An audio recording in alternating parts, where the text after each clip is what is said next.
Bienvenidos a una nueva narración nocturna.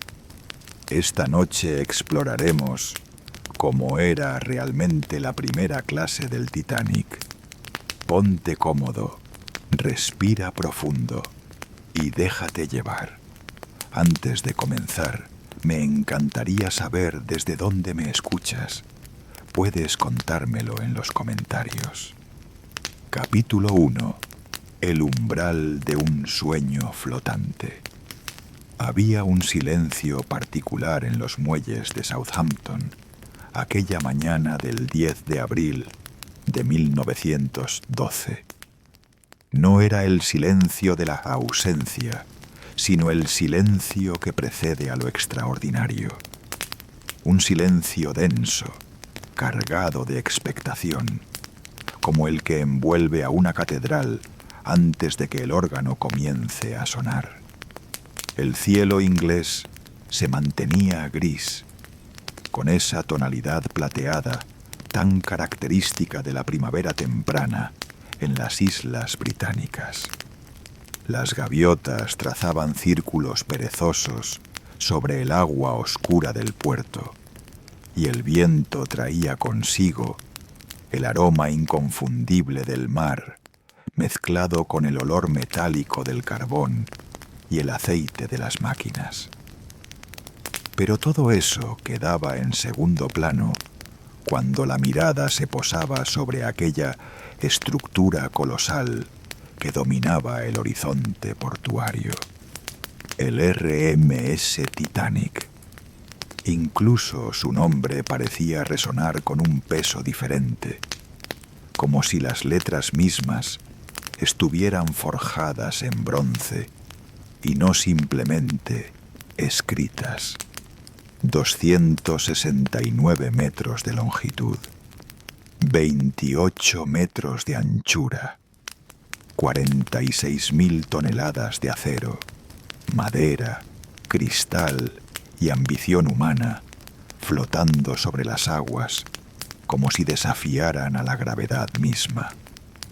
Los periódicos de la época lo llamaban el barco insumergible, aunque la White Star Line, con esa prudencia británica tan característica, jamás utilizó oficialmente ese término. No hacía falta. La gente lo veía y lo creía por sí misma. Para comprender verdaderamente lo que significaba viajar en primera clase a bordo del Titanic, primero debemos entender el mundo del que surgió aquella nave. Era la era eduardiana, un período de transición entre el rígido formalismo victoriano y las convulsiones que habrían de sacudir el siglo XX. La aristocracia europea todavía reinaba en sus palacios. Las grandes fortunas industriales americanas buscaban legitimidad social en el viejo continente, y el Atlántico se había convertido en el escenario de una competencia feroz entre las navieras más poderosas del mundo. Cruzar el océano no era simplemente un viaje, era una declaración de intenciones, un ritual social, una experiencia que definía el estatus de quien la emprendía. Y para aquellos que podían permitirse los camarotes más exclusivos del Titanic, el viaje prometía ser algo nunca antes experimentado sobre las aguas. El costo de un pasaje de primera clase variaba enormemente según el tipo de acomodación elegida.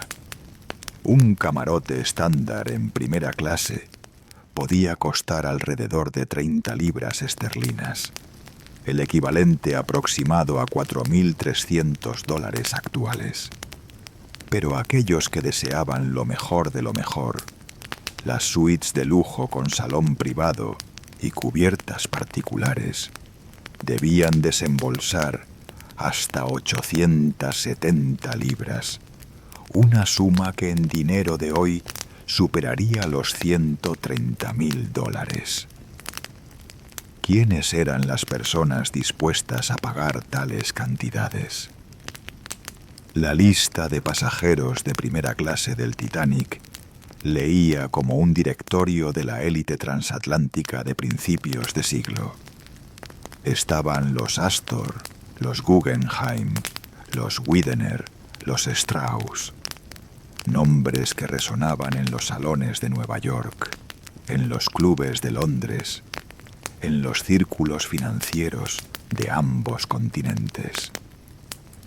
John Jacob Astor Quartile, quizás el pasajero más acaudalado del barco, viajaba con su joven esposa Madeline, 19 años menor que él.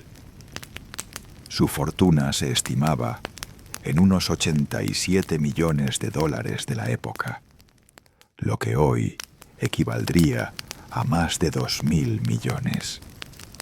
Había reservado una de las suites más lujosas del barco, no porque necesitara el espacio adicional, sino porque era lo que se esperaba de un hombre de su posición. Benjamin Guggenheim, heredero de la fortuna minera familiar, viajaba acompañado de su amante francesa, la cantante Leontine Aubard, en un discreto arreglo que era común entre los caballeros de su clase social. Su esposa permanecía en Nueva York, probablemente consciente de la situación, pero guardando las apariencias que la sociedad demandaba. Isidore Strauss, copropietario de los grandes almacenes Macy's, viajaba con su esposa Ida, con quien llevaba casado más de 4 décadas. Su historia de amor, que habría de culminar de manera conmovedora en las aguas heladas del Atlántico, era ya legendaria entre quienes los conocían. Estas personas no compraban simplemente un pasaje de barco. Compraban una experiencia, un estilo de vida, un pedazo flotante de ese mundo dorado que habitaban en tierra firme. Y la White Star Line, bajo la visión de Bruce Ismay y el genio de diseño de Thomas Andrews, se había propuesto darles exactamente eso.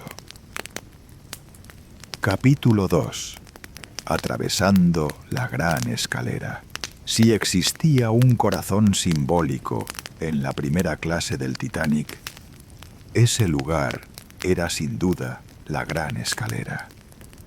Los pasajeros que ascendían por primera vez aquellos peldaños de roble pulido sentían que ingresaban en un mundo diferente, un universo de refinamiento que flotaba ajeno a las preocupaciones del mundo exterior. La escalera descendía desde el bote cubierta hasta la cubierta E, atravesando 7 niveles del barco en una cascada de madera tallada, hierro forjado y luz natural. En su parte superior, una cúpula de cristal y hierro permitía que la claridad del día bañara todo el espacio, creando efectos de iluminación que cambiaban según la hora y las condiciones del cielo. El estilo elegido era el jacobino, ese refinamiento inglés del siglo XVII que evocaba las mansiones señoriales de la campiña británica. Pero había también toques de Luis XV en las barandillas, acentos renacentistas en los paneles tallados y una magnificencia general que no pertenecía a ninguna época específica sino a todas ellas a la vez. En el centro del primer rellano, sobre un pedestal de mármol, se alzaba un reloj de bronce flanqueado por 2 figuras alegóricas que representaban el honor y la gloria coronando al tiempo. La esfera del reloj, con sus números romanos grabados en esmalte, marcaba las horas con una precisión que parecía burlarse de las limitaciones humanas.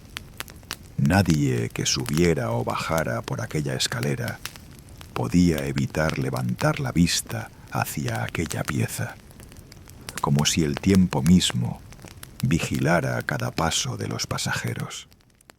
Las barandillas eran obras de arte en sí mismas. Hierro forjado curvado en volutas y espirales, pulido hasta brillar como oro negro, frío al tacto, pero suave como seda bajo los guantes de los pasajeros. Cada tramo de escalera tenía su propio carácter, su propia personalidad, aunque todos formaban parte del mismo conjunto armonioso. Durante el día, la escalera era un lugar de tránsito elegante. Las damas descendían con cuidado, sujetando los dobladillos de sus vestidos con una mano, mientras la otra se deslizaba por la barandilla. Los caballeros subían con paso decidido, consultando sus relojes de bolsillo, quizás dirigiéndose al fumador o a la cubierta de paseo. Los niños, cuando lo sabía, eran amonestados suavemente por sus institutrices para que no corrieran, para que mantuvieran la compostura que su posición social exigía. Pero era por las noches cuando la gran escalera alcanzaba su máximo esplendor. Las lámparas eléctricas, esa maravilla moderna que todavía asombraba a muchos, se encendían a lo largo de todo el recorrido, creando una iluminación cálida y dorada que transformaba la madera oscura en miel líquida. Las joyas de las damas capturaban esa luz y la devolvían multiplicada, convertida en constelaciones diminutas que bailaban con cada movimiento. El sonido de la escalera era también parte de su magia.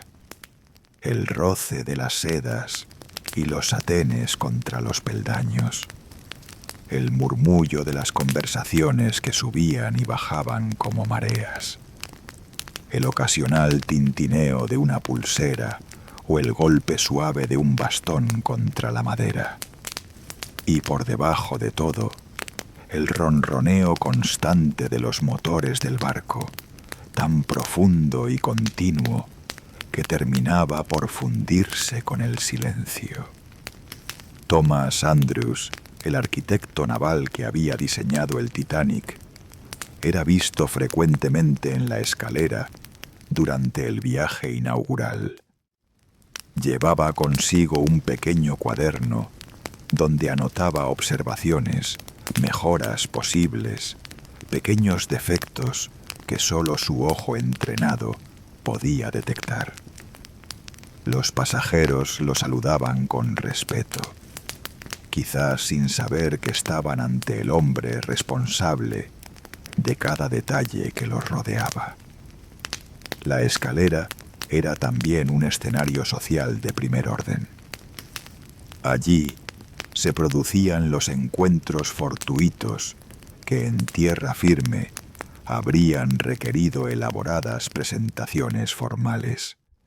Allí una dama podía cruzar miradas con un caballero. Allí se iniciaban conversaciones que derivaban en invitaciones a cenar. Allí se tejían las delicadas redes de la sociedad transatlántica. Había reglas no escritas sobre el uso de la escalera. Los pasajeros que descendían tenían preferencia sobre los que subían. Las damas precedían a los caballeros, salvo cuando un caballero ofrecía su brazo para el descenso, en cuyo caso ambos bajaban juntos con la dama ligeramente adelantada. Los sirvientes utilizaban escaleras secundarias, invisibles para el ojo de los pasajeros de primera clase, apareciendo y desapareciendo como por arte de magia cuando se los necesitaba. Cada mañana, Un ejército de camareros y personal de limpieza se ocupaba de que la escalera mantuviera su lustre impecable. La madera era pulida con aceites especiales, los bronces frotados hasta reflejar como espejos, las alfombras cepilladas en la dirección correcta del pelo. Ningún pasajero de primera clase debía encontrar jamás una mota de polvo, una huella dactilar, un rastro de que otros seres humanos habían transitado por allí antes que ellos. Y sin embargo, a pesar de toda aquella magnificencia, la gran escalera era solo el preludio, el vestíbulo de entrada a un mundo de lujos que se extendía por todo el barco como las raíces de un árbol gigantesco. Capítulo 3. Los camarotes del ensueño. Dormir en primera clase del Titanic era una experiencia que rivalizaba con los mejores hoteles de Europa. Los camarotes no eran simplemente habitaciones en un barco, eran suites flotantes diseñadas para hacer olvidar por completo que uno se encontraba en medio del océano. Los alojamientos de primera clase ocupaban las cubiertas B, C y D y variaban enormemente en tamaño y configuración. Había desde cabinas individuales relativamente modestas hasta apartamentos completos con múltiples habitaciones, baños privados y cubiertas de paseo exclusivas. El estilo decorativo de cada camarote había sido cuidadosamente seleccionado para ofrecer variedad. Había habitaciones en estilo Luis XV, con sus curvas elegantes y su tapicería de seda en tonos pastel. Otras seguían el estilo Imperio, más austero y masculino, con líneas rectas y acentos dorados. Las había en estilo Reina Ana, con sus muebles de patas cabriolé y sus telas florales.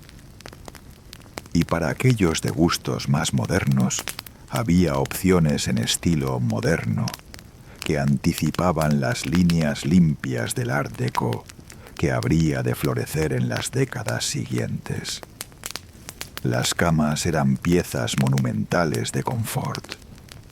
Marcos de latón o madera tallada, colchones de crin de caballo y plumas, sábanas de lino egipcio, con un número de hilos que las hacía suaves como nubes. Las almohadas, rellenas de plumón de ganso, se hundían bajo el peso de la cabeza para envolverla en un abrazo tibio. Cada camarote contaba con llamadores eléctricos que permitían convocar al personal de servicio con solo presionar un botón.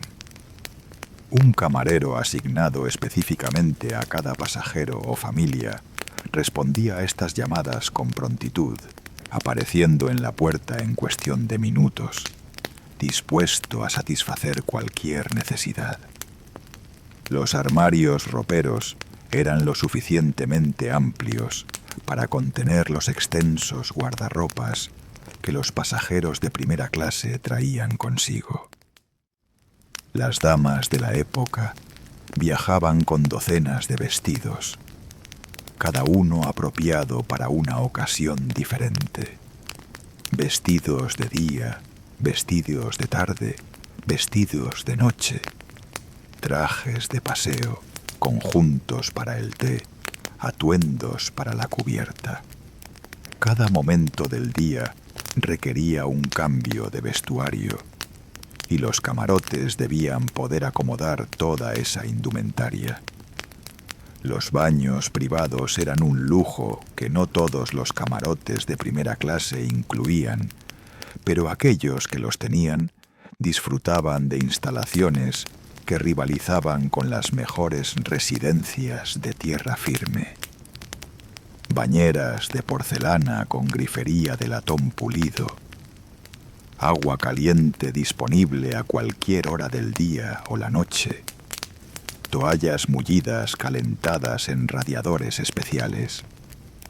Los suelos de baldosa, cuidadosamente sellados contra la humedad, se mantenían tibios mediante un sistema de calefacción que recorría todo el barco. Para aquellos pasajeros cuyos camarotes no incluían baño privado, había baños compartidos de una elegancia extraordinaria. Situados en cada cubierta, estos baños ofrecían bañeras individuales en cabinas separadas, con toda la privacidad que un pasajero pudiera desear. Un asistente de baño estaba siempre disponible para regular la temperatura del agua, proporcionar sales aromáticas y asegurar que cada toalla estuviera perfectamente doblada y caliente. Las ventanas de los camarotes, o portillos en la terminología náutica, variaban según la ubicación. Los camarotes de las cubiertas superiores disfrutaban de grandes ventanales que ofrecían vistas panorámicas del océano. Las cortinas, de terciopelo pesado forrado en seda, podían correrse para crear una oscuridad total, permitiendo el descanso incluso durante las horas más luminosas del día. La iluminación era eléctrica en todo el barco, una novedad que todavía asombraba a muchos pasajeros.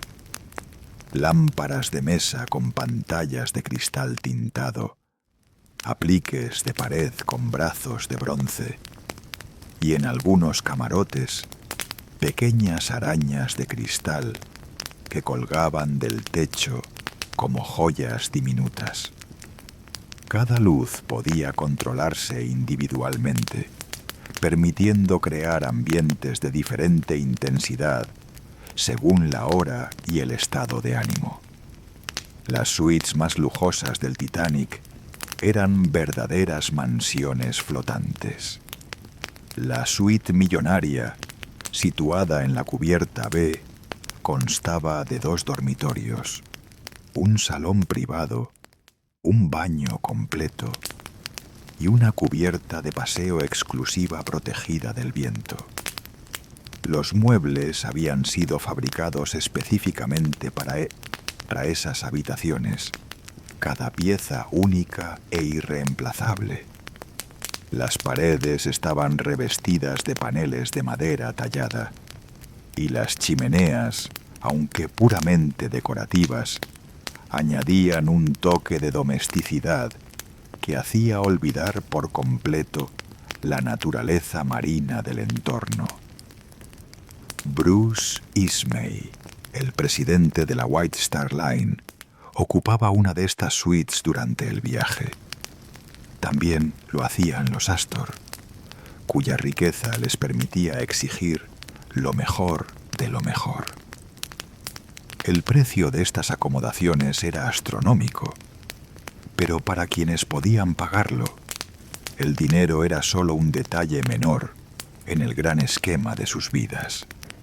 Los pasajeros de primera clase también tenían acceso a un servicio de camareros personales que funcionaba las 24 horas del día.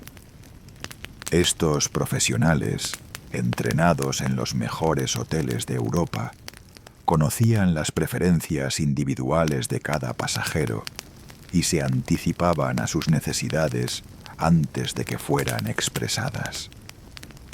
¿Deseaba el señor que le prepararan el baño a una temperatura específica? Hecho. ¿Prefería a la señora que sus vestidos fueran planchados antes de ser colgados en el armario? Por supuesto. ¿El niño necesitaba un vaso de leche tibia antes de dormir?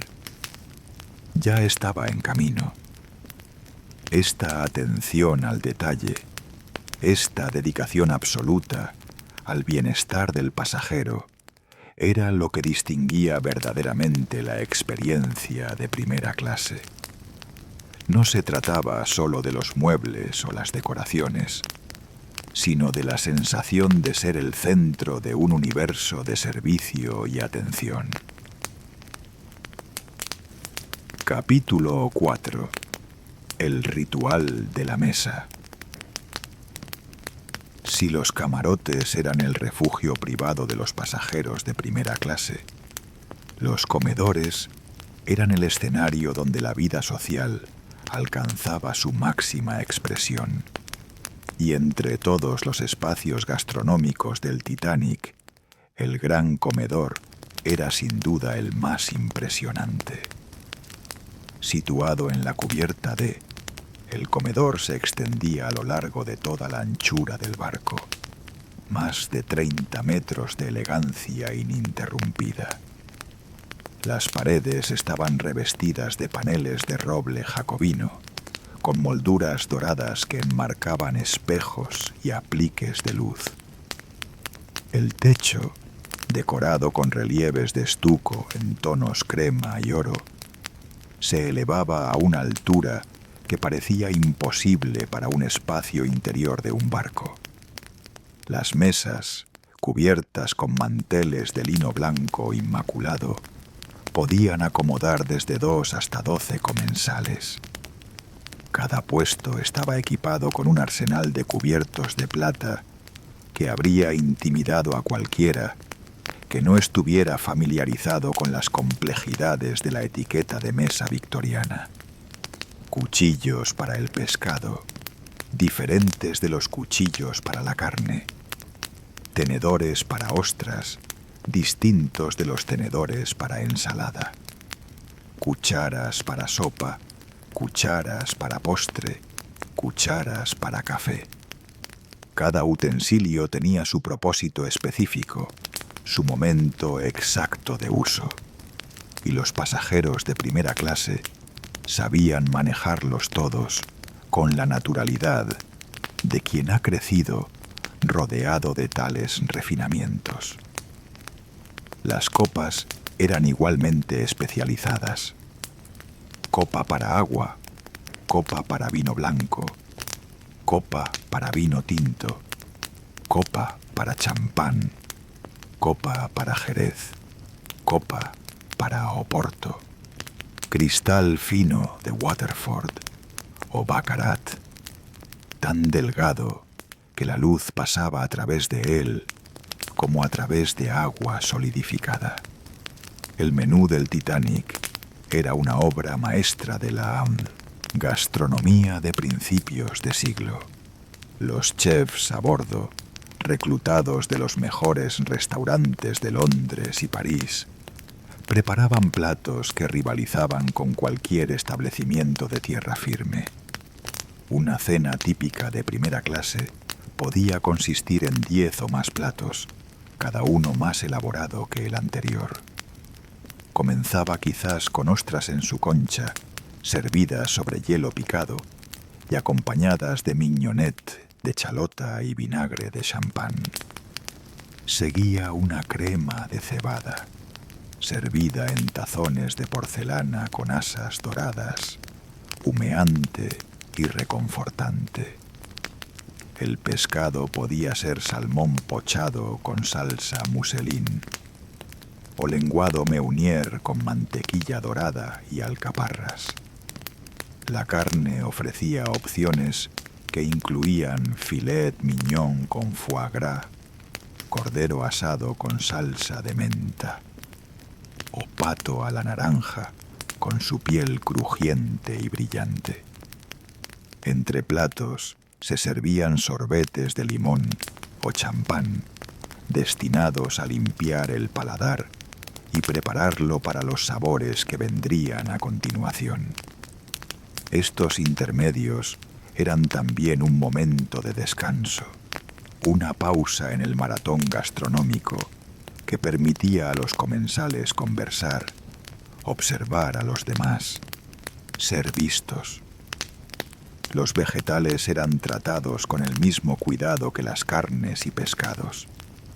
espárragos con salsa holandesa, guisantes a la francesa, con lechuga y cebollitas, patatas en diversas preparaciones que iban desde el puré más sedoso hasta las croquetas más crujientes. Los quesos llegaban en tablas de madera pulida, acompañados de frutas frescas, frutos secos y galletas especiales. Stilton, Brie, Roquefort, Camembert. Cada queso tenía su cuchillo apropiado, y los conocedores sabían exactamente cómo cortarlo y con qué acompañarlo. Los postres eran el apoteosis de la comida. Puddings de chocolate, tartas de frutas, helados en sabores exóticos, soufflés que debían ser servidos en el momento exacto de salir del horno para mantener su esponjosidad. Petit fours, bombones, frutas confitadas. La mesa de postres era una tentación constante que pocos podían resistir completamente. Pero más allá de la comida misma, la cena en primera clase era un evento social de primer orden. Los pasajeros se vestían con sus mejores galas, las damas luciendo joyas que representaban fortunas enteras, los caballeros en smoking o frac, según la formalidad de la ocasión. La asignación de mesas era un asunto delicado que el maître d'hôtel manejaba con tacto diplomático.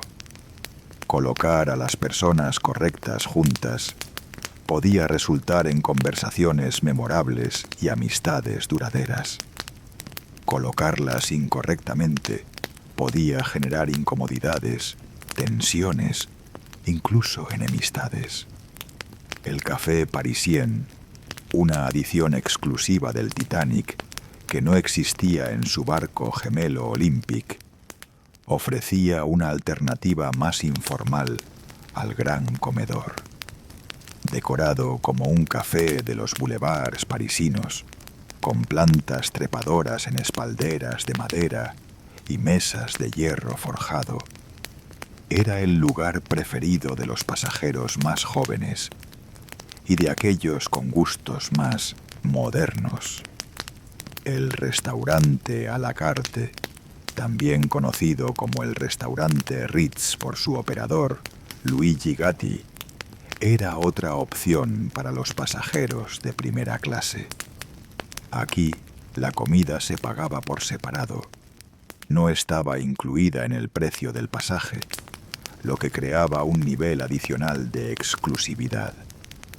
Solo los más acaudalados frecuentaban este espacio, donde los precios eran elevados incluso para los estándares de primera clase.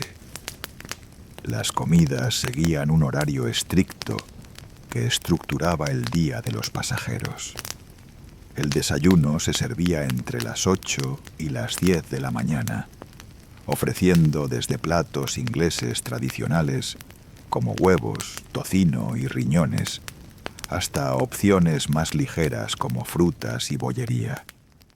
El almuerzo, entre la 1 y las 2 de la tarde, era una comida más sustancial que preparaba para las actividades de la tarde. El té se servía a las 4, con sándwiches delicados, scones con crema y mermelada, y una variedad de pasteles.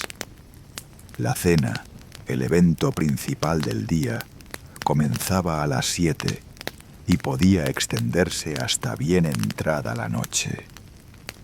Entre comida y comida, los camareros circulaban por las áreas públicas, ofreciendo bocadillos, galletas, frutas, cualquier cosa que pudiera apetecer a un pasajero entre las horas establecidas. La idea de que alguien pudiera sentir hambre a bordo del Titanic era simplemente inaceptable. Capítulo 5. espacios de ocio y contemplación. La vida a bordo del Titanic ofrecía mucho más que comida y descanso. Los diseñadores habían creado una variedad de espacios destinados al entretenimiento, la socialización y el puro placer de existir en un entorno de belleza excepcional. La sala de lectura y escritura era el refugio predilecto de las damas. Decorada en estilo georgiano, con tonos blancos y verdes que evocaban la frescura de un jardín inglés, ofrecía escritorios equipados con papel membretado del barco, plumas, tinta y todo lo necesario para la correspondencia. Las damas pasaban horas en esta sala, escribiendo cartas que serían enviadas desde el siguiente puerto, leyendo novelas de moda, conversando en voz baja con otras pasajeras. Era un espacio exclusivamente femenino, donde los caballeros raramente se aventuraban, respetando esa necesidad de las damas de tener un lugar propio.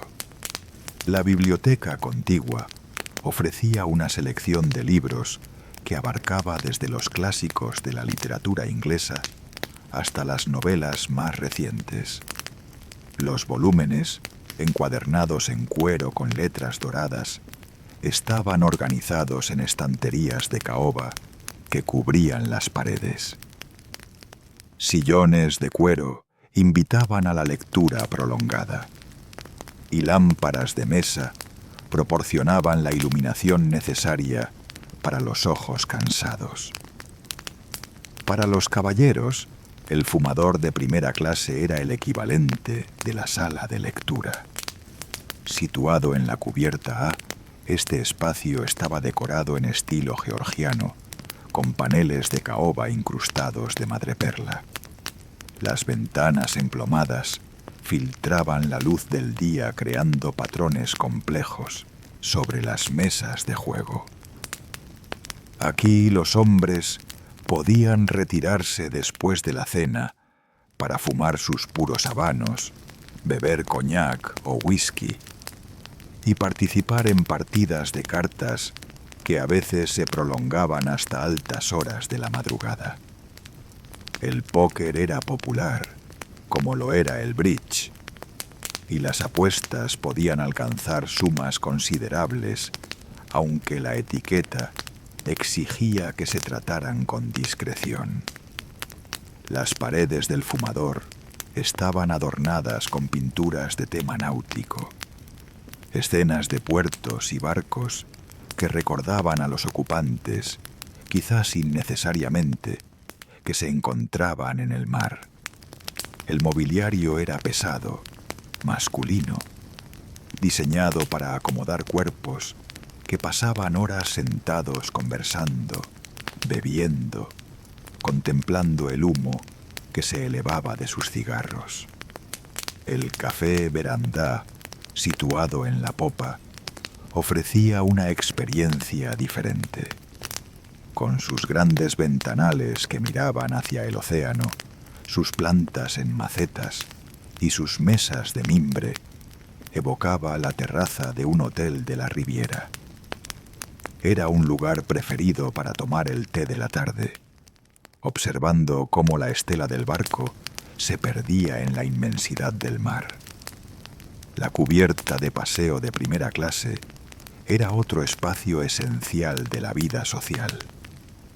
Protegida del viento por mamparos de cristal, ofrecía un recorrido de varios cientos de metros donde los pasajeros podían caminar, respirar el aire marino y exhibir sus vestimentas más elegantes.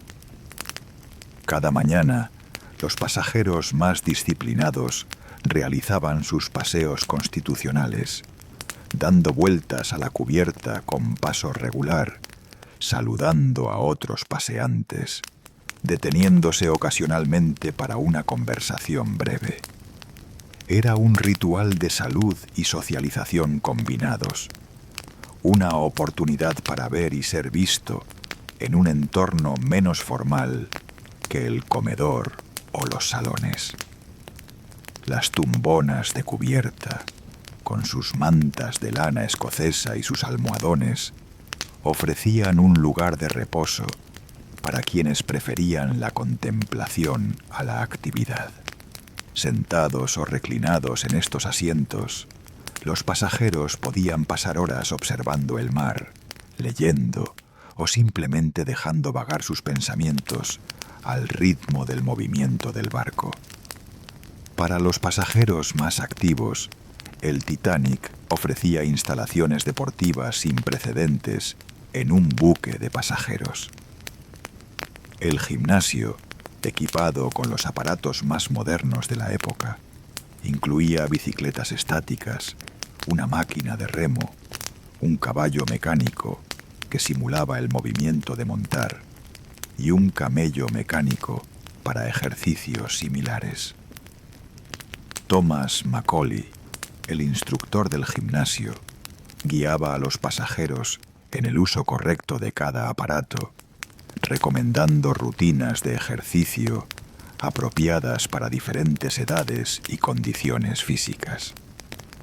Las damas tenían horas especiales reservadas, ya que el ejercicio físico femenino todavía se consideraba una actividad que requería privacidad. La piscina de agua de mar calentada era otra novedad extraordinaria.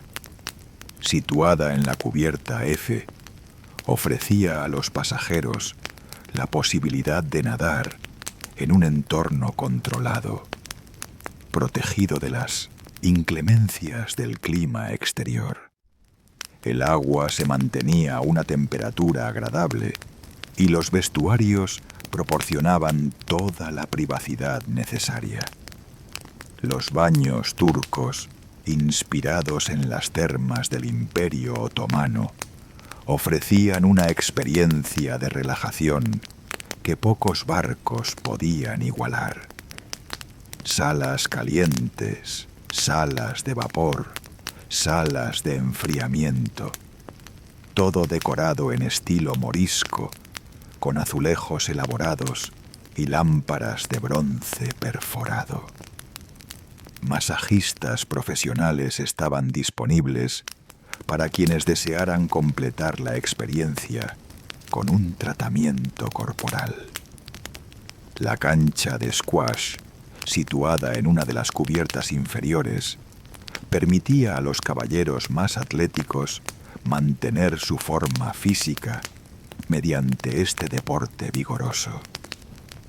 Un profesional estaba disponible para partidas o lecciones, y el espacio podía reservarse por horas para uso privado.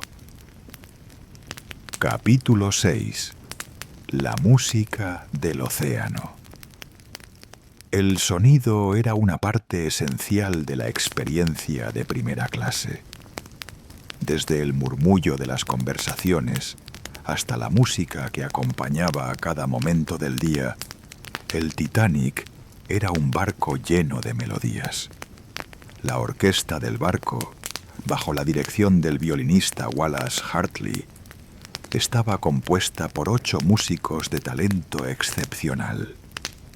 Durante el día, un trío o cuarteto amenizaba el almuerzo y el té, ofreciendo música ligera que no interfiriera con la conversación. Por las noches, la orquesta completa acompañaba la cena con piezas más elaboradas, desde valses vieneses hasta extractos de óperas populares. El repertorio incluía las melodías más solicitadas de la época: The Blue Danube de Strauss, selecciones de las operetas de Gilbert y Sullivan, canciones populares de los music halls londinenses, adaptadas para instrumentos de cuerda. Los músicos conocían cientos de piezas de memoria y podían adaptarse a las solicitudes de los pasajeros con facilidad. En el restaurante à la carte, un conjunto separado ofrecía música durante las comidas creando una atmósfera más íntima y exclusiva que la del gran comedor.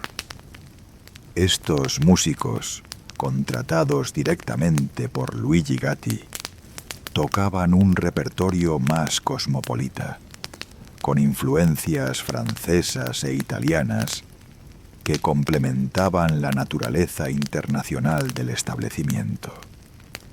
El piano del salón principal estaba disponible para cualquier pasajero que deseara tocarlo, aunque la etiqueta sugería que solo aquellos con verdadero talento se aventuraran a hacerlo.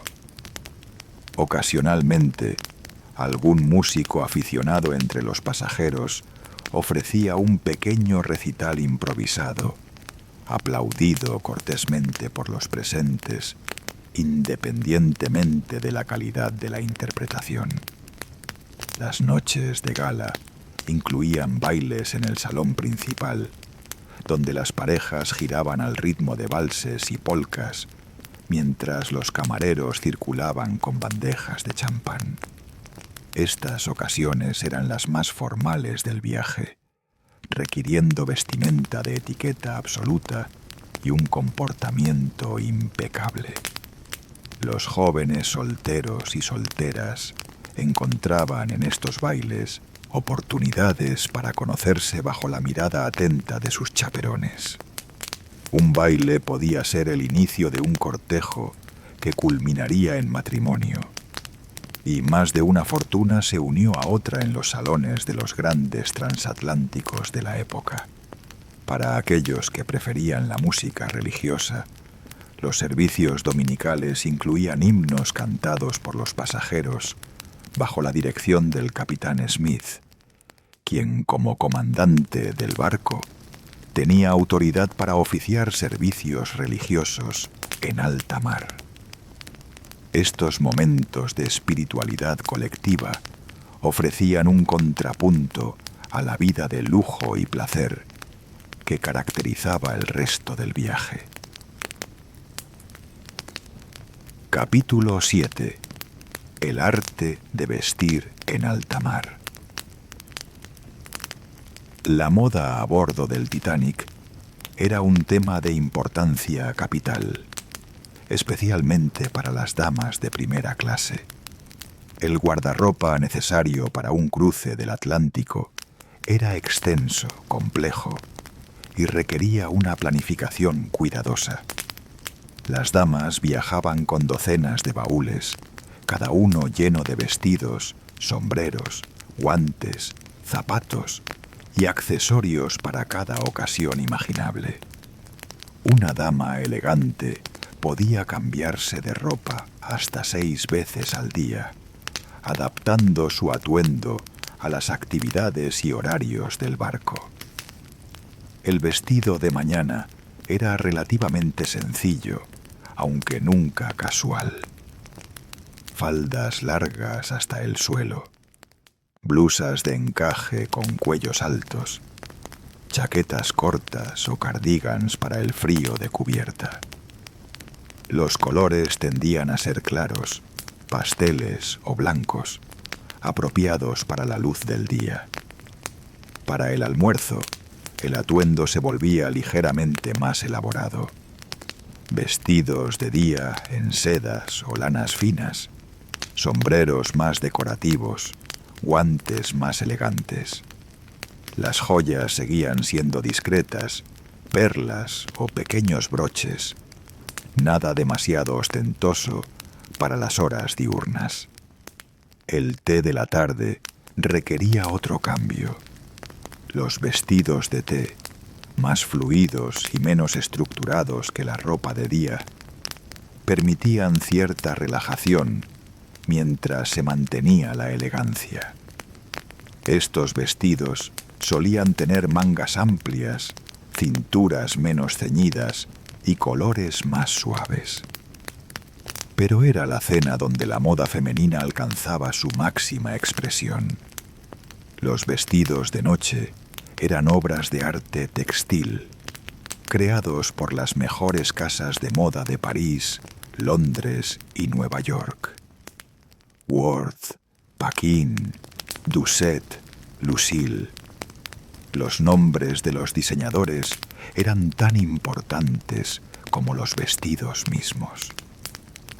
Las siluetas de la época enfatizaban el busto y las caderas mientras estrechaban la cintura mediante corsés que podían reducir la medida natural en varios centímetros.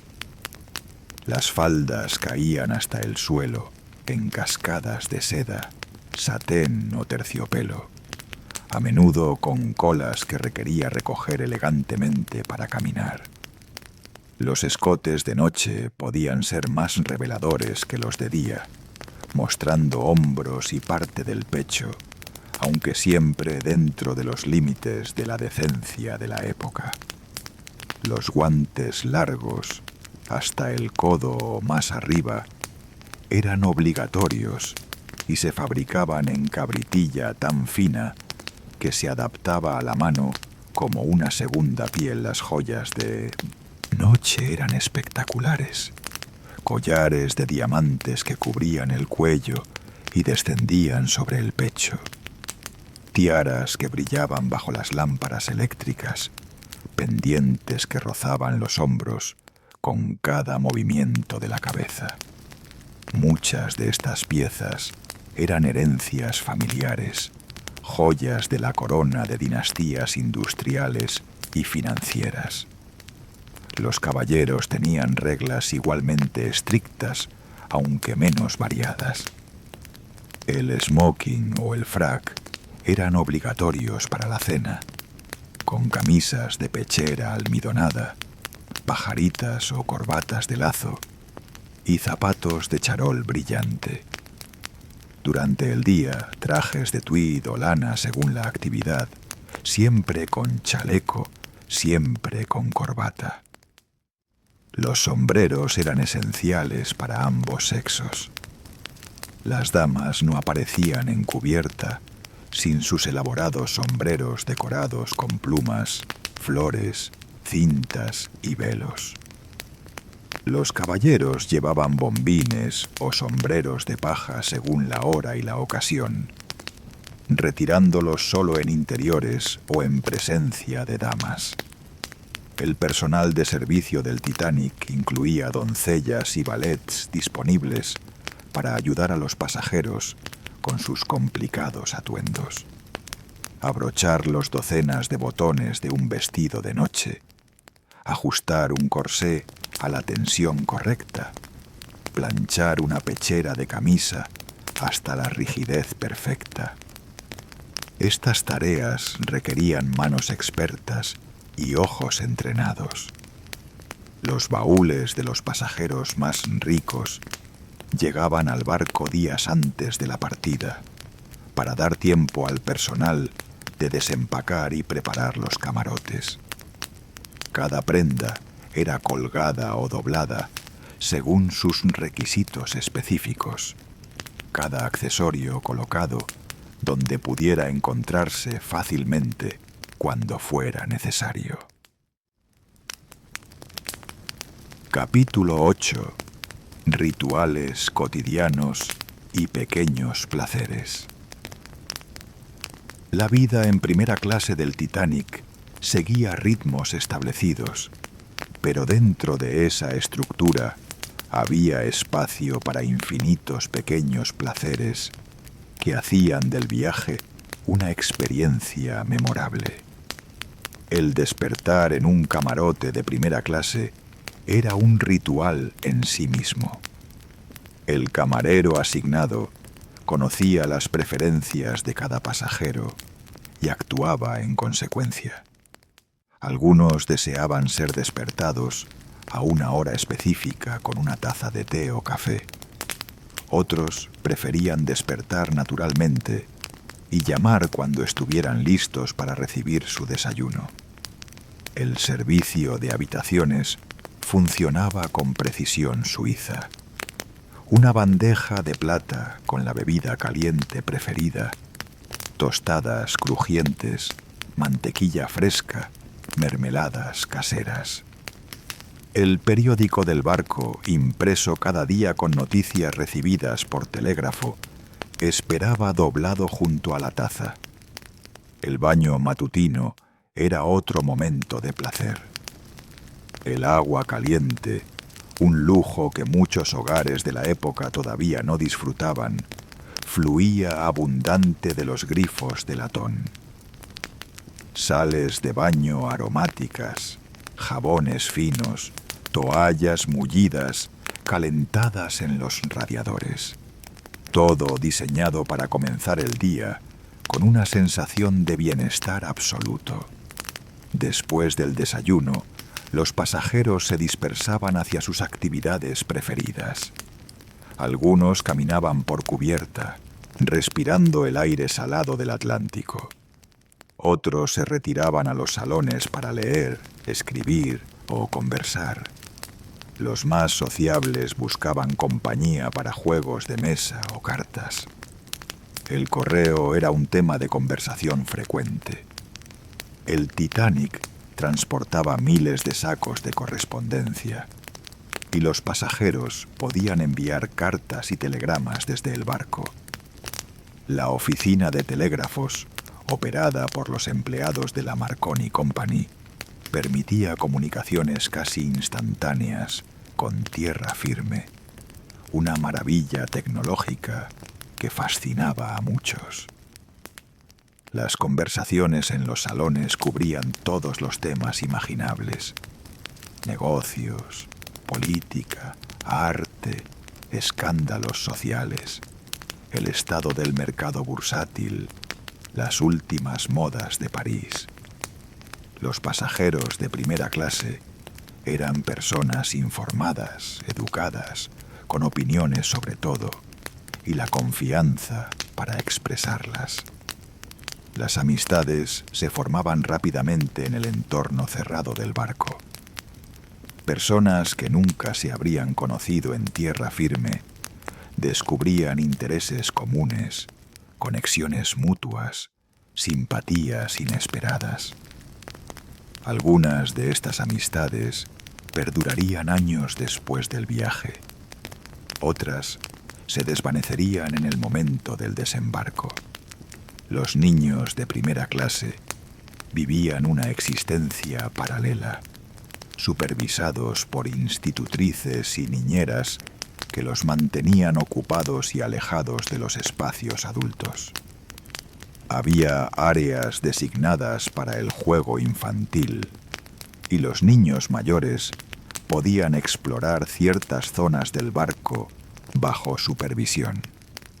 Las mascotas también viajaban en primera clase, aunque en perreras especiales situadas en las cubiertas superiores. Los pasajeros podían visitar a sus animales durante horas designadas, paseándolos por cubierta como harían en el parque de cualquier ciudad. El atardecer sobre el Atlántico era un espectáculo que pocos se perdían. Los pasajeros se congregaban en cubierta para observar cómo el sol descendía hacia el horizonte, tiñendo el cielo y el mar de naranjas, rosas y púrpuras. Era un momento de silencio contemplativo, de asombro ante la inmensidad del océano y la pequeñez del ser humano ante la naturaleza. Capítulo 9. El personal invisible. Detrás de cada momento de lujo, en primera clase, había un ejército de trabajadores cuya labor permanecía en gran medida invisible para los pasajeros. Estos hombres y mujeres, muchos de ellos muy jóvenes, hacían posible cada aspecto de la experiencia de primera clase. Los camareros de primera clase eran profesionales altamente entrenados, reclutados de los mejores hoteles de Europa. Conocían los protocolos de servicio con precisión militar, sabían exactamente cómo dirigirse a cada pasajero cómo anticipar sus necesidades, cómo desaparecer cuando su presencia no era requerida. Sus uniformes eran impecables, chaquetas blancas con botones dorados, pantalones negros perfectamente planchados, zapatos brillantes. Se movían por el barco como sombras eficientes, apareciendo cuando se les necesitaba, invisibles cuando no. Las camareras atendían específicamente a las pasajeras, ayudándolas con sus vestidos, peinados y necesidades personales. Estas mujeres debían ser discretas hasta la invisibilidad, capaces de manejar las exigencias más caprichosas con paciencia y profesionalismo. En las cocinas, un pequeño ejército de chefs y ayudantes trabajaba en condiciones que contrastaban dramáticamente con la elegancia de los comedores. Calor sofocante, ruido constante, presión implacable para producir platos perfectos en cantidades enormes.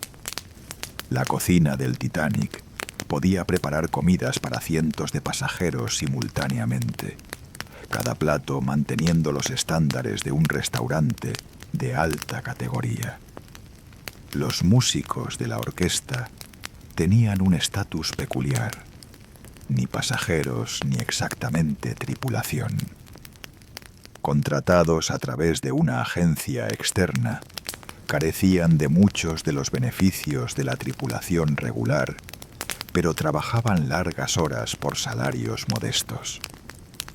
El personal de limpieza trabajaba durante la noche, cuando los pasajeros dormían, asegurando que cada superficie estuviera impecable para el amanecer. Pulían los bronces, cepillaban las alfombras, limpiaban los cristales, preparaban los espacios públicos para otro día de uso intensivo. Los fogoneros y maquinistas trabajaban en las entrañas del barco, alimentando las calderas que proporcionaban vapor para los motores y electricidad para todo el barco. Sus condiciones laborales eran duras, el calor era extremo y su trabajo nunca terminaba mientras el barco estuviera en movimiento. La jerarquía entre el personal era estricta y se respetaba escrupulosamente. Cada empleado conocía su lugar, sus superiores, sus subordinados. Las órdenes fluían hacia abajo a través de la cadena de mando, y las quejas o sugerencias, cuando las había, debían seguir el camino inverso. Los salarios variaban enormemente. Un camarero de primera clase podía ganar 3 o 4 libras al mes más propinas, una suma respetable para la época. Un fogonero ganaba aproximadamente lo mismo, pero sin las propinas. Una camarera ganaba menos, quizás 2 libras al mes, aunque con alojamiento y comida incluidos. Las propinas eran una parte importante de la economía del personal de servicio. Los pasajeros de primera clase se esperaba que fueran generosos, y muchos lo eran. Una propina abundante de un pasajero satisfecho podía representar semanas de salario regular. El personal vivía en camarotes situados en las cubiertas inferiores, compartiendo espacio en condiciones que habrían escandalizado a los pasajeros de primera clase. Literas estrechas, baños compartidos, poco espacio personal. Pero para muchos de estos trabajadores, el empleo en el Titanic representaba una oportunidad mejor que cualquier otra disponible en tierra firme. Capítulo 10. Ecos del último viaje. Los últimos días del viaje inaugural del Titanic transcurrieron con la normalidad que caracterizaba la vida a bordo. Los pasajeros de primera clase seguían sus rutinas, disfrutando de las comodidades del barco, anticipando su llegada a Nueva York. La noche del 14 de abril de 1912 fue particularmente tranquila. El mar estaba en calma absoluta, sin una ola que perturbara la superficie del agua. El cielo estaba despejado, lleno de estrellas que brillaban con una intensidad que solo se ve lejos de las luces de la civilización.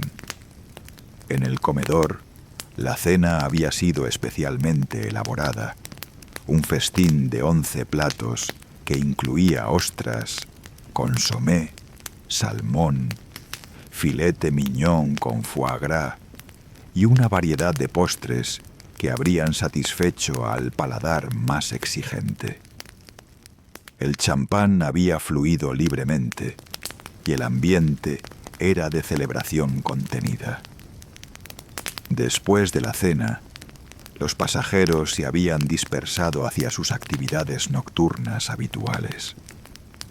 Algunos se retiraron temprano, fatigados por las actividades del día. Otros permanecieron en los salones, conversando, jugando cartas, disfrutando de las últimas horas de la noche. En el fumador, un grupo de caballeros había iniciado una partida de póker que prometía prolongarse. Entre ellos estaban varios de los hombres más ricos del barco, apostando sumas que habrían representado años de salario para un trabajador común. Las damas que no se habían retirado se reunían en pequeños grupos, conversando en voz baja, algunas tejiendo o bordando mientras charlaban. La música de la orquesta proporcionaba un fondo suave a estas reuniones, melodías que se mezclaban con el murmullo de las voces. A las 11:40 de la noche, el vigía Frederick Fleet divisó algo en el horizonte, un objeto oscuro que se acercaba con rapidez hacia el barco. Su grito de alarma llegó demasiado tarde para evitar lo que vendría. El impacto contra el iceberg fue apenas perceptible para muchos pasajeros de primera clase. Algunos lo describieron como un leve estremecimiento, como si el barco hubiera pasado sobre una ola grande. Otros ni siquiera lo notaron, tan absortos estaban en sus actividades. En los minutos siguientes, la normalidad pareció mantenerse. Los pasajeros que habían sentido algo inusual comentaban el incidente con curiosidad, más que con preocupación. El barco insumergible no podía estar en peligro real. Pero abajo, en las cubiertas inferiores, el agua del Atlántico Norte estaba entrando por las grietas abiertas en el casco. Los compartimentos estancos, esos prodigios de ingeniería que supuestamente garantizaban la flotabilidad del barco, se estaban llenando uno tras otro. Thomas Andrews, el diseñador del barco, fue uno de los primeros en comprender la magnitud del desastre. Sus cálculos, rápidos pero precisos, le indicaron que el Titanic tenía menos de 2 horas de vida. Para los pasajeros de primera clase, la primera indicación seria del peligro llegó cuando se les ordenó subir a cubierta con sus chalecos salvavidas. Muchos acataron la orden con más molestia que miedo, considerándola una precaución innecesaria. Los botes salvavidas, diseñados para evacuar a los pasajeros en puertos cercanos, más que para un desastre en alta mar, comenzaron a ser arriados. El protocolo de mujeres y niños Primero se implementó con mayor o menor rigor, según el oficial, a cargo de cada bote. Las damas de primera clase fueron las primeras en ser evacuadas. Muchas se resistían a dejar a sus maridos, hermanos, padres. Ida Strauss, esposa de Isidor, se negó rotundamente a separarse de su marido después de más de 4 décadas juntos. Los hombres de primera clase, en su mayoría, aceptaron su destino con la dignidad que su clase social les exigía. Benjamin Guggenheim se cambió a su mejor traje de noche, declarando que quería morir como un caballero. John Jacob Astor ayudó a su joven esposa a subir a un bote y luego retrocedió, cediendo su lugar a mujeres y niños. La orquesta de Wallace Hartley continuó tocando mientras el barco se hundía, proporcionando una banda sonora surreal a la tragedia. Las melodías que habían acompañado tantas cenas elegantes ahora acompañaban los últimos momentos de muchos de los que las habían escuchado. A las 2:20 de la madrugada del 15 de abril de 1912, el Titanic desapareció bajo las aguas del Atlántico Norte. De los 2.124 pasajeros y tripulantes a bordo, solo 710 sobrevivieron. Entre los muertos estaban algunos de los hombres más ricos del mundo, junto con cientos de inmigrantes de tercera clase que nunca habían conocido el lujo de las cubiertas superiores. El océano, en su indiferencia absoluta, no distinguía entre clases sociales. Los supervivientes de primera clase fueron rescatados por el Carpathia y llevados a Nueva York, donde les esperaban multitudes ansiosas de noticias. Sus testimonios, sus recuerdos de aquella noche terrible, formarían la base de todo lo que sabemos sobre los últimos momentos del Titanic. Y así terminó el viaje inaugural del barco más lujoso jamás construido. Los camarotes con sus camas de plumas, los comedores con su cristalería fina, los salones con sus alfombras orientales, todo descendió a las profundidades heladas del Atlántico, donde permanece hasta el día de hoy. Pero el recuerdo de lo que fue la primera clase del Titanic perdura. En las fotografías que sobrevivieron, en los testimonios de los supervivientes, en los objetos rescatados de las profundidades. Un mundo de lujo y elegancia que existió durante apenas 4 días antes de desvanecerse para siempre. La gran escalera, donde tantas damas habían descendido con sus vestidos de seda, yace ahora en fragmentos en el fondo del mar. El comedor donde se sirvieron aquellas cenas de 11 platos está cubierto de sedimentos y habitado por criaturas de las profundidades. Los camarotes donde los pasajeros soñaron sus últimos sueños son ahora tumbas silenciosas. Y sin embargo, de alguna manera, todo aquello sigue vivo. En nuestra imaginación, en nuestra fascinación por una época que parece más dorada vista desde la distancia. El Titanic se ha convertido en símbolo de una era, de una forma de vida, de una confianza en el progreso humano que aquella noche de abril de 1912 recibió un golpe del que nunca se recuperaría completamente. Capítulo 11. Los objetos que cuentan historias.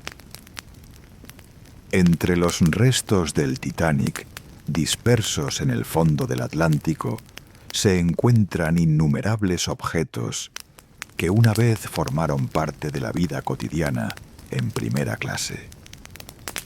Cada uno de ellos cuenta una historia, evoca un momento, preserva un fragmento de aquel mundo desaparecido. Las expediciones al Pecio han recuperado miles de artefactos que ahora se exhiben en museos de todo el mundo.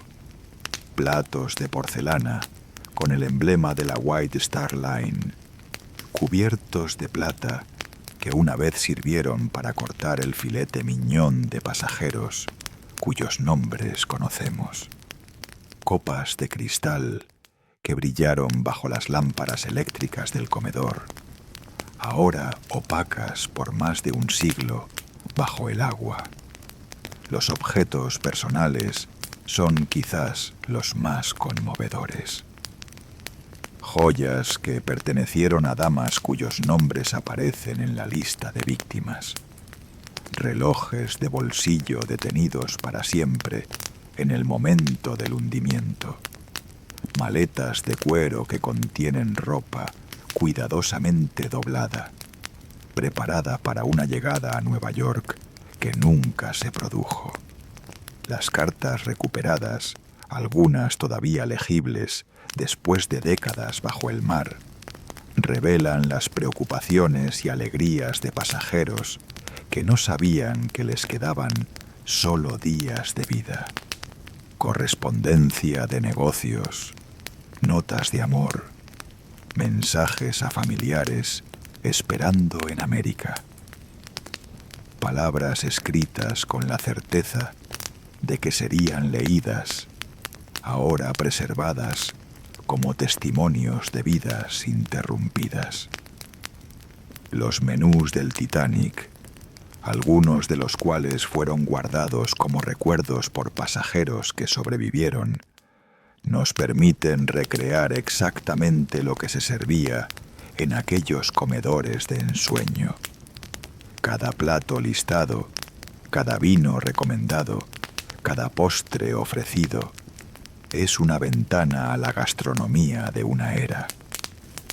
Los planos originales del barco, preservados en archivos de Belfast y Liverpool, muestran cada detalle de los espacios de primera clase, las dimensiones exactas de los camarotes, la disposición del mobiliario, la ubicación de cada lámpara y cada espejo.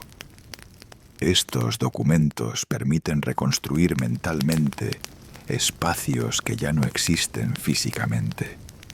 Las fotografías tomadas antes del viaje inaugural muestran el Titanic en todo su esplendor prístino. Los interiores recién terminados, sin una huella de uso, brillando bajo la luz de los fotógrafos. Estas imágenes son todo lo que nos queda de muchos espacios que nunca fueron fotografiados durante el viaje. Los testimonios de los supervivientes, recogidos en los días y semanas posteriores al desastre, proporcionan descripciones vívidas de la vida a bordo. Cada detalle recordado, cada anécdota compartida, cada impresión registrada, contribuye a nuestra comprensión de lo que significaba viajar en primera clase del Titanic. Algunos supervivientes guardaron silencio sobre su experiencia durante el resto de sus vidas, incapaces de hablar del trauma. Otros hablaron extensamente, quizás procesando el horror a través de la narración. Todos ellos, hablaran o callaran, llevaron consigo el peso de haber sobrevivido cuando tantos murieron. Los objetos recuperados del Pecio plantean preguntas éticas complejas. ¿Es correcto disturbar lo que muchos consideran una tumba submarina? ¿Tienen derecho los descendientes de las víctimas a los objetos personales de sus antepasados? ¿Cuál es el valor de preservar estos artefactos para la historia frente al respeto debido a los muertos? Estas preguntas no tienen respuestas fáciles, y el debate continúa décadas después de las primeras expediciones al Pecio. Lo que es indiscutible es que estos objetos, cada uno de ellos, tienen el poder de transportarnos a un momento específico en el tiempo, de hacernos sentir la realidad de vidas que terminaron abruptamente aquella noche de abril. Capítulo 12. El legado eterno. Más de un siglo después de su hundimiento, el Titanic sigue ejerciendo una fascinación que trasciende generaciones. Las historias de sus pasajeros de primera clase, con su mezcla de lujo y tragedia, continúan capturando la imaginación del público. El barco ha inspirado innumerables libros, películas, documentales, obras de teatro, exposiciones de museos. Cada nueva generación redescubre el Titanic y encuentra en él algo que resuena con sus propias preocupaciones y fascinaciones. ¿Por qué persiste este interés? Quizás porque el Titanic representa tantas cosas simultáneamente. Es una historia de hubris humana, de confianza excesiva en la tecnología.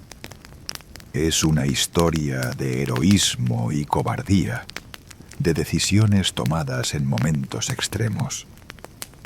Es una historia de amor y pérdida, de familias separadas para siempre.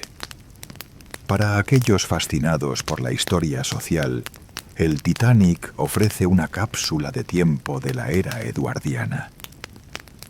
La división de clases que existía a bordo reflejaba perfectamente las estructuras sociales de la época, y el destino diferente de pasajeros, según su clase social, sigue siendo tema de análisis y debate.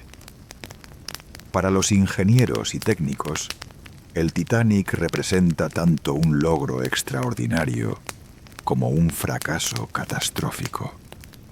Los avances en diseño naval que incorporó fueron genuinamente revolucionarios, pero los errores de diseño y construcción que contribuyeron a su hundimiento son igualmente instructivos. Para los románticos, las historias de amor que terminaron aquella noche proporcionan material inagotable. Parejas separadas en los botes salvavidas, esposos que eligieron morir junto a sus esposas, amantes que encontraron consuelo en sus últimos momentos. Cada historia personal es una novela en miniatura, completa con desarrollo de personajes y final trágico. El descubrimiento del Pecio en 1985 por Robert Ballard renovó el interés mundial en el Titanic. Las primeras imágenes del barco en el fondo del mar, la proa todavía reconocible, la escalera desaparecida, dejando solo un hueco oscuro, conmovieron a millones de espectadores. Desde entonces, múltiples expediciones han visitado el Pecio, trayendo imágenes cada vez más detalladas y recuperando miles de objetos. Las tecnologías de exploración submarina han avanzado enormemente, permitiendo documentar el barco con una precisión que habría sido inimaginable hace décadas. Pero el Titanic no durará para siempre, ni siquiera en las profundidades del océano. Las bacterias que consumen el metal están lentamente destruyendo lo que queda del barco. Los expertos estiman que en unas pocas décadas más la estructura habrá colapsado completamente, dejando solo una mancha de óxido en el fondo del mar. Esta impermanencia añade urgencia a los esfuerzos de documentación. Cada expedición puede ser la última en ver ciertos detalles antes de que desaparezcan. Cada fotografía, cada video, cada escaneo tridimensional preserva algo que pronto existirá solo en estos registros. Y así, de alguna manera, el Titanic sigue hundiéndose. No en minutos como aquella noche de 1912, sino lentamente, a lo largo de décadas, desintegrándose partícula a partícula. Algún día solo quedarán las historias. Historias de bailes en salones iluminados por electricidad. Decenas de 11 platos servidas en porcelana fina. De damas descendiendo la gran escalera con vestidos que costaban más que el salario anual de un trabajador. De caballeros fumando puros habanos mientras discutían el precio del acero. De músicos tocando hasta el final. De héroes y víctimas. De supervivientes y perdidos. El Titanic vive en estas historias, en el recuerdo de lo que fue y en la imaginación de lo que pudo haber sido. Mientras haya alguien dispuesto a escuchar, a imaginar, a recordar, el barco más famoso del mundo nunca se hundirá del todo. Gracias por caminar conmigo una vez más. Soy el narrador suave, y cada historia es un puente hacia otra sombra del tiempo. Cuando quieras regresar, el camino estará aquí, quieto, esperándote.